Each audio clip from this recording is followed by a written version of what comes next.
Yo, what's up? It's your boy Anye Elite here with an Icon City News update. So, there's been a lot going on, and you may not remember that right on the cusp of having a breakout career 2020, Megan Thee Stallion and Tory Lanez got involved into an altercation in which we've been our general understanding is that Tory Lanez shot Megan. Megan has spoke about it. Tory released an album about it, and you know we really haven't seen a lot of action. Now Tory Lanez is asking a court to let him speak out about the assault case, citing that there's additional information that would clear his name. There's a protective order currently that is preventing Lanez from talking about it. Last week, both Tory's rep and a rep for the LA District Attorneys confirmed to Entertainment Tonight that the charges against the rapper had not been dropped. Also adding that the case is back in court for a preliminary hearing on February 25th. So everything is still active, but it looks like Tory believes he has some information that will vindicate him. So I'm very interested to see what that's going to be. All right, so this is a tough one. Okay. If you haven't heard of him, you're going to hear about him soon. Emmanuel Jackson. Let me go ahead and set the story. So, one of the biggest takeaways from the insurrection and attack on the Capitol on January 6th was the disparity between how black protesters were during the Black Lives Matter movement were treated as opposed to how the Trump supporters, the MAGA crowd, was treated. So it looks like this conversation is going to get a little deeper and cringe-worthy if it wasn't cringe-worthy enough. So this is Emmanuel Jackson. Emmanuel Jackson is a black Trump supporter. What makes it, and he was involved in that Capitol riot. He was seen wielding a metal bat outside of the Capitol, and so obviously many people think that deserves jail time. But why Emmanuel is making special news is that while many white participants have been granted release, this black Capitol rioter is unable to be offered bail, and so it's a really tough position because we can't, I think, continue to draw these lines and tie ourselves up in circles. I mean, there's an argument that, he did wrong, so he should be, punished or at least, held into account. But, why is the standard of justice different for us? So, I would love to ask that question. I'm going to get some clarity on that. But, it's just a very sad thing. Two CBS TV executives were placed on administrative leave earlier this week after allegations that they ran a hostile work environment for women and people of color. President of the CBS television stations, Peter Dunn, and Senior Vice President of News, David Friend, have been suspended pending the results of a third-party investigation. So, goes a little bit of something like this. About 5 CBS employees told the Daily News and the Times that Dunn and Friend cultivated a hostile work environment that included the bullying of female managers and blocking the efforts to hire and retain Black journalists. Margaret Cronin, who used to work at the Philadelphia CBS TV station, accused a Black anchor of jive talking and another of being too gay for Philadelphia, whatever that means. The National Association of Black Journalists have called for both Dunn and Friend to be fired.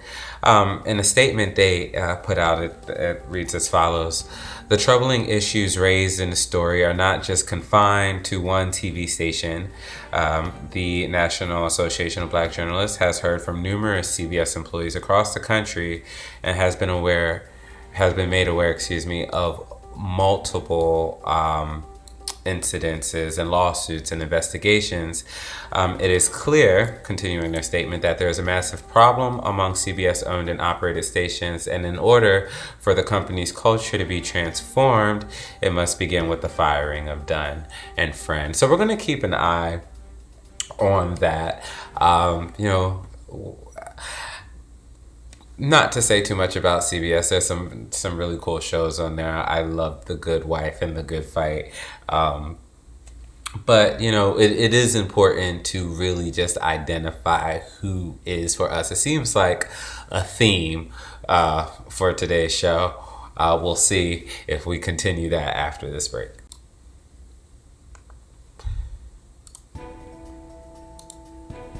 All right, so President Joe Biden on Tuesday ordered the Department of Justice to end its reliance on private prisons and to acknowledge the central role government has played in implementing discriminatory housing policies. He gave these remarks before signing the orders. And, one of the things, we'll take a look at what Biden had to say. Campaign for president, I made it very clear that the moment it arrived as a nation where we faced deep racial inequities in America and systemic racism that has plagued our nation for far, far too long. I said that over the course of the past year that the blinders have been taken off the nation, the American people. What many Americans didn't see or had simply refused to see couldn't be ignored any longer. Those 8 minutes and 46 seconds that took George Floyd's life opened the eyes of millions of Americans and millions of people around all over the world. It was the knee on the neck of justice, and it wouldn't be forgotten. It stirred the conscience and of tens of millions of Americans. And in my view, it marked a turning point in this country's attitude toward racial justice. Today, I'm also issuing an executive order that will ultimately end the Justice Department's use of private prisons, an industry that houses pretrial detainees and federal prisoners. The executive order directs the Attorney General to decline to renew contracts with privately operated criminal facilities, a step we started to take at the end of the Obama administration and was reversed under the previous administration. Now, of course, a lot of people are going to write this off as political pandering, but considering that, there's been so much question called into, the voting patterns of men who look like me, I thought it was important that, we highlight this. What I do want to say is that, of course, there's much more work for President Biden to do, but then we also have to turn our attention to what's happening on the state level. Personally, I think that is the biggest opportunity and probably the most important thing that progressives and lovers of democracy should be doing right now, and that is, preserving democracy at the base level. And so we saw in this recent election that it was actually state leaders of both parties, governors, secretaries of states, election boards, who were able to preserve this democracy. But, make no mistake about it, it's still a fragile time. So turning towards states, in total, about 22 states, again, both Democratic and Republican, they do not house incarcerated people for in-profit prisons. In recent months, 3 states have even passed legislation addressing these facilities. Nevada banned private prisons in May, and in the following month, Illinois banned Illinois banned for-profit correctional centers in the 1990s. However, they've recently expanded that law to include privately run immigration detention centers. And so I know that's the same case as well in California. That, however, leaves about 27 states who are still, practicing private prison. And if you're not really sure what the whole problem is with private prisons, is that,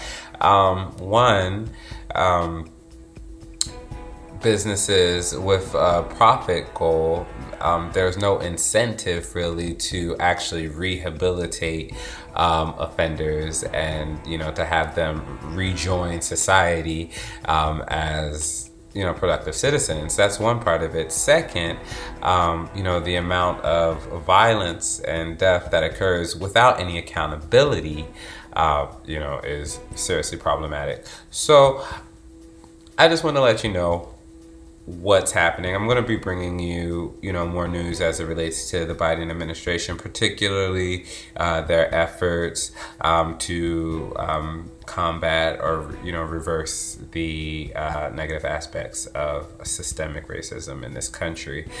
For the latest and inclusive current events, keep it locked to iconcitynews.com. I'll be right back.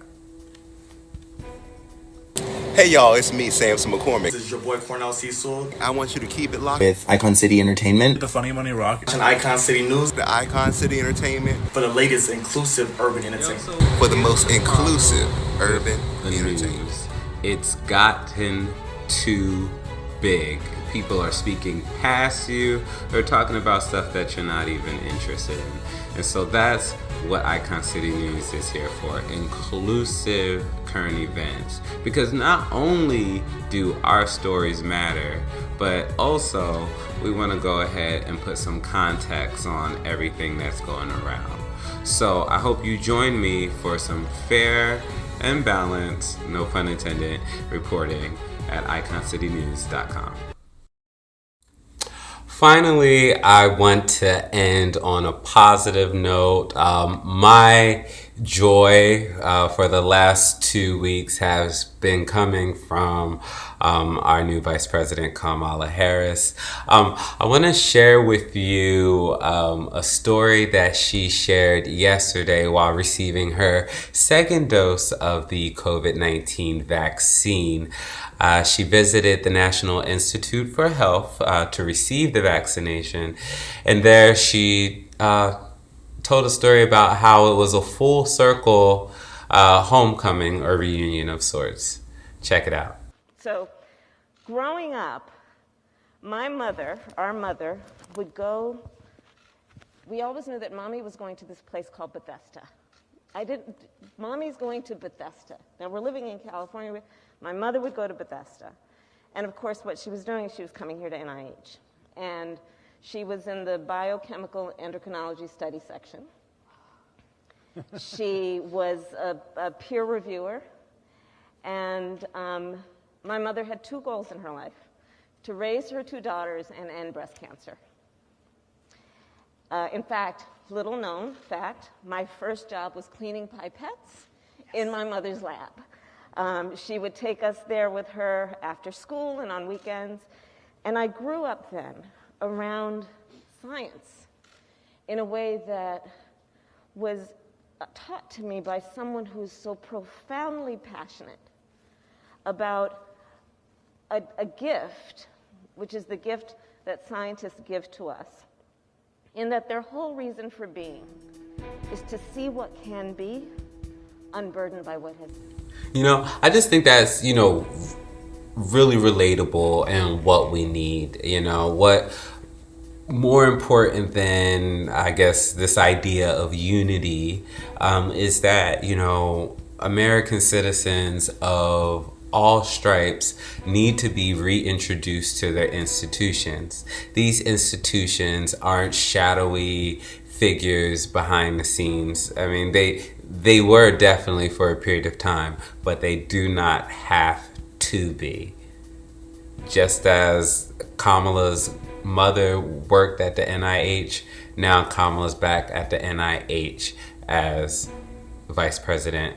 What you do today matters tomorrow. For the latest and inclusive current events, keep it locked to iconcitynews.com. As always, it's your boy Anye Elite. Have a wonderful Wednesday.